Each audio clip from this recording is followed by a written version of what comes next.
Hi, everyone. So I'm going to talk only a little bit about what my company does, and more I'm going to just share some ideas with you, just stuff we found that really worked here in Malaysia, in case it inspires you to try these crazy experiments out with your business. So firstly, Mindvalley combines great technology with great teachers. We're an edtech company. And let me start by telling you why we do what we do. So if you go in the New York Times right now, you will see Phil Knight's book. Phil Knight is the founder of Nike.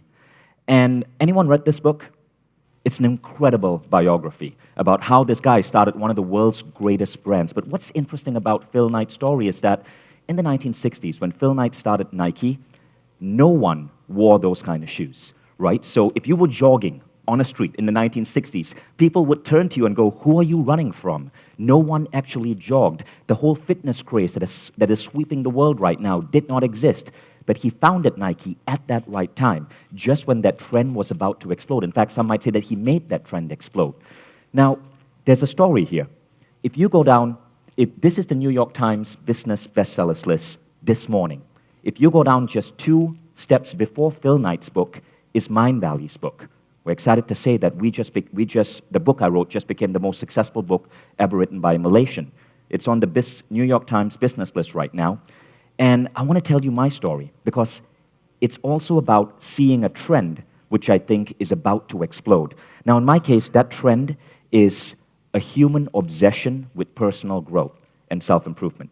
So if you get on Google right now and you type in a term like mindfulness, you'll see these things are soaring. Not just mindfulness, but things such as healthy eating, nutrition, and so on. If you think about human beings today, all of us are born with like incredible superpowers. But school, culture, religion, society smacks it out of us. And so there's this thing called the genius dip, which says that kids are born with the potential to be genius, but this potential starts dipping as they hit 21 because our current industrial age bullshit education systems suck the potential out of us. And if any of you have been in a Malaysian school, you know what I'm talking about. My mom's a Malaysian public school teacher.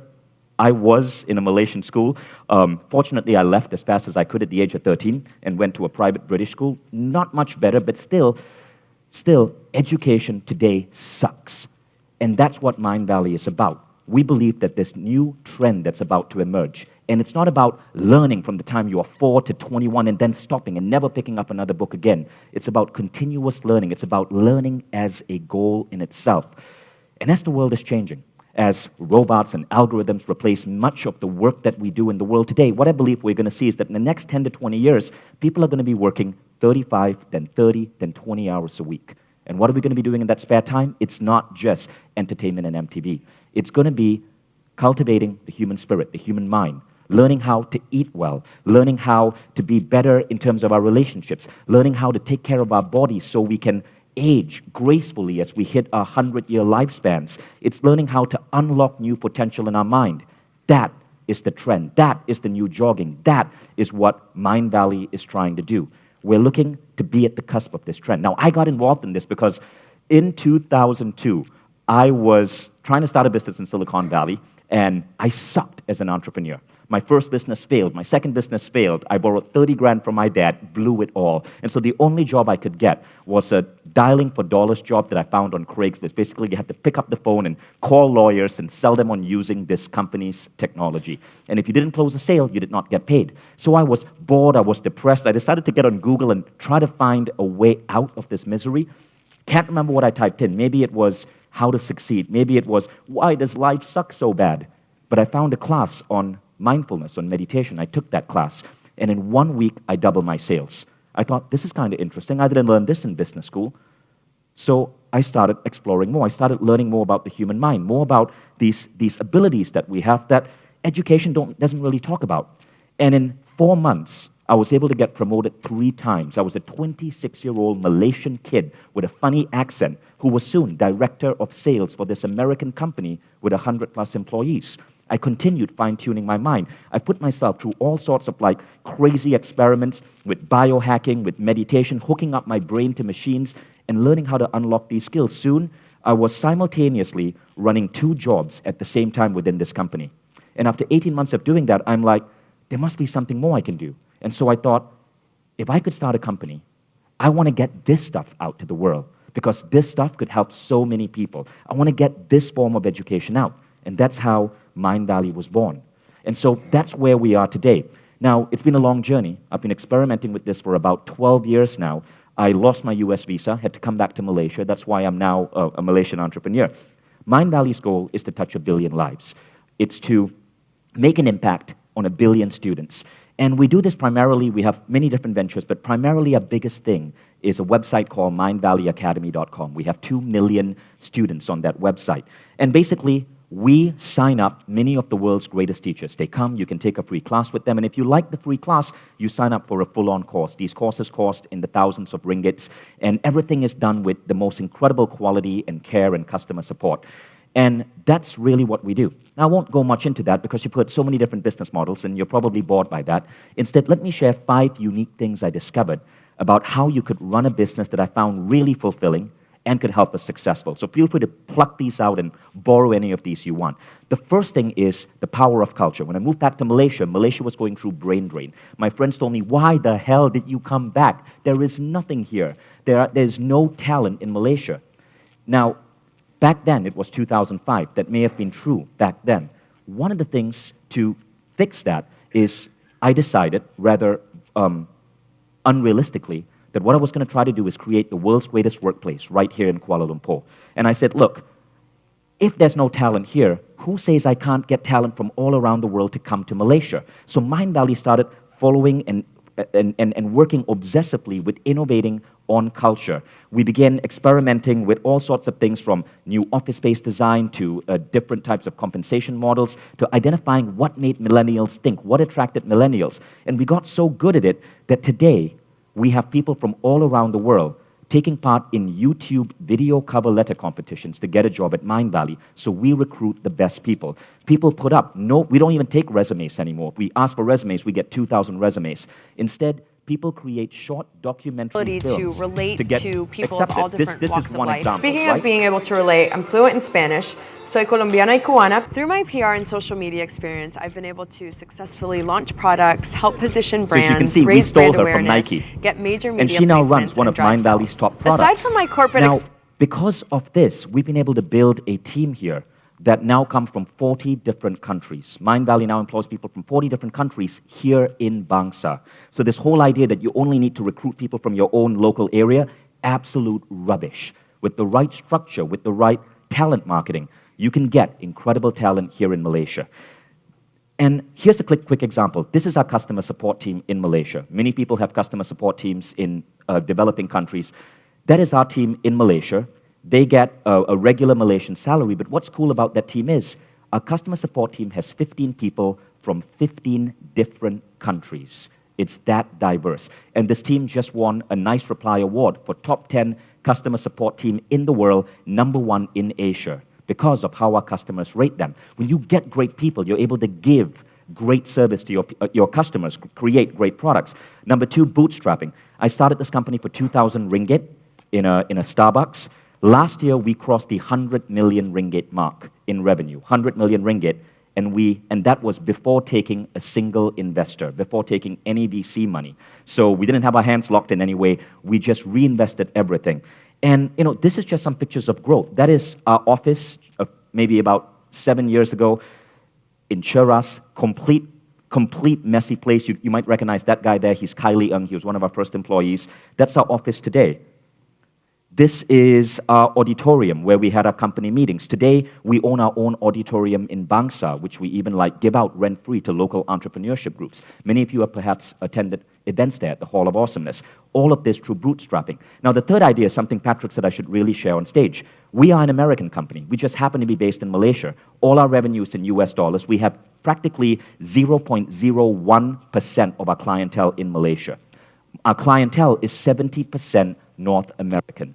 And in America, we've been able to dominate our competition. So while other companies in our space are dying out, we are the ones getting many of America's best teachers to come on our platform. We become the most desired company. We're getting the New York Times A-listers. And we're the company that's building the biggest brand in this space in America, in the space of personal growth. but we're doing it all from Malaysia. I walk in the streets of New York right now, I get recognized once a day.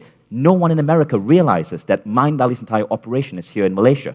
But it is, and again, it shows you that you can be based here, but you can really play a global game. Fourth, we are building a cult. And what I mean by this is that we're obsessed with not building a company, but building a way of life. If we hit our goals, Mindvalley will not be associated as a company. It'll be associated as its own cult-like religion, a religion of personal transformation and growth. And we actually have festivals that thousands upon thousands of people apply to attend, where the world's greatest speakers come and speak for free just so they can be on our stage. We have one every 6 months in the world's greatest locations. We just got back from Santorini, Greece, and 6 months we're doing it in the Mexican Riviera. And the world's most incredible people come because they want to be associated with this thing that we're building. We get so many love letters from customers. We have a blog called Mindvalley Love that you guys can go check out. We get letters from everyone from housewives to members of the military to Bollywood stars talking about how our teachers have changed their lives. And so this word of mouth is really helping us spread. And now, even though we're not actively looking at education at K1 to K12, our students, regular adults, are taking our models and bringing it to schools. Already Mindvalley ideas are being held in this picture, a school in Zimbabwe, schools in Mexico, in the US, and so on. Finally, we're obsessed with design and quality. We hire many of Malaysia's top UX designers, Malaysia's top designers, and one of the ways we measure this is something really simple called NPS scores. I don't believe in building a business to make money. I think that's a great idea if you want to do that. I want to build a business to frickin' change the world. And I get pride. What drives me is quality. I'm obsessed with quality. I believe if you build a business around quality, around building the best damn products out there, the money will come as long as you have operational efficiency. But quality, building the best damn epic shit, that is what I want to do. That's what drives us. And so we measure all our programs through something simple called NPS score, which is simple industry measure. Here are some common products. The Tesla Model S has an NPS score of 95. Now, most products do not score above 20. NPS is from minus 100 to 100, right? The iPhone has 72. Now, our best products look like this. A-Fest, which is our festival, has an NPS score of 83. It means that people who attend it tell their friends about it. We don't have to advertise it. It's word of mouth. Consciousness Engineering, which is one of our online programs, has an NPS score of 78. That's one of our highest rated programs. All of this is considered world-class. That's Consciousness Engineering. The previous picture was A-Fest. So with that, in the final 3 minutes, hopefully I've given you some ideas on just new models of reality that you can apply to your business. It is a myth that you can't get talent in Malaysia. It's a myth that you can't have a business in Malaysia and tackle a global market. It's a myth that you have to raise a whole ton of funds and burn through money without making your first buck.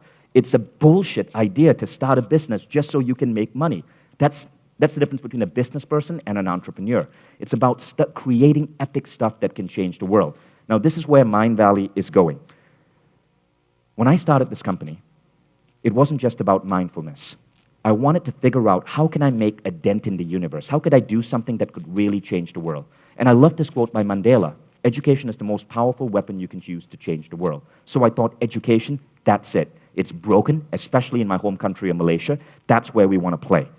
What Mindvalley is building next is the world's most sophisticated online classrooms. Lots of people are digitizing the textbook. We're looking to digitize the classroom. But we're not doing it for everyone.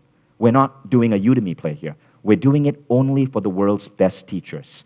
And if we have our way, the world's greatest teachers, whether you're teaching in a school or teaching in a company or you're a New York Times bestselling author, will have automated tools where they can create the most incredible learning experiences, combining their knowledge, their wisdom, their teaching style with great technology. But we're doing this in a way where it revolves around the students, where it revolves around community and a hub. I cannot reveal the full thing because we're coming up with this in the next 1 to 2 years, but community is a key part of it. Now, let me give you an example of what this looks like. I'm now a New York Times bestselling author. I have this book out. But one of the things about my book is that it is the most technologically hooked up book in the history of publishing because this is the first book that's tapped into Mindvalley's technology. Because of this book, I can actually take the readers of this book into extended online experiences on their smartphone, on their tablet, where they can interact with me better. They can study concepts. They can watch videos, listen to audios. it's so much more than any other book, but it gets even better. Unlike many authors, I can actually, through Mindvalley's technology, communicate with all the tens of thousands of readers of my book using my smartphone. I can post a video, share a message, release a new track. I, and not the publisher, have direct access to my audience. This is a game changer. If we have our way, 2 years from now, all books will not just be on your Kindle or in the form of paper. All books will be immersive, interactive experiences where you are building tribes around the author. And so we're building a singular online system for this. Now, as we do this, we're going to be very selective about who we let on. We're only working with the world's greatest teachers. All those people in the picture are New York Times best-selling authors that we are now getting on our platform. They range from people like Dave Asprey or Mark Hyman, who's Hillary Clinton's doctor. And as we put the best tech and the best teachers together, where we're looking to go is open up this knowledge, this learning, this transformation into companies, into schools. If we have our way, learning will be a way of life. Growth will be a goal. Human beings will be able to reach the next step of their evolution. In a nutshell, what we're building is a school for humanity 2.0. We want to get the billions of Homo sapiens alive in this and the next generation onto one single platform, free from religious dogma, free from government intervention, free from outdated models of learning, so that you're learning from the best teachers, interacting with rich communities, people around your interests, and getting people to human 2.0. It's possible. And that's where we want to play. That's the dent we want to make in the universe. So if you found any of this interesting, feel free to reach out to me. It's hellovishen@mindvalley.com. We're based right here in Bangsa, and we'll be happy to talk more. Thank you.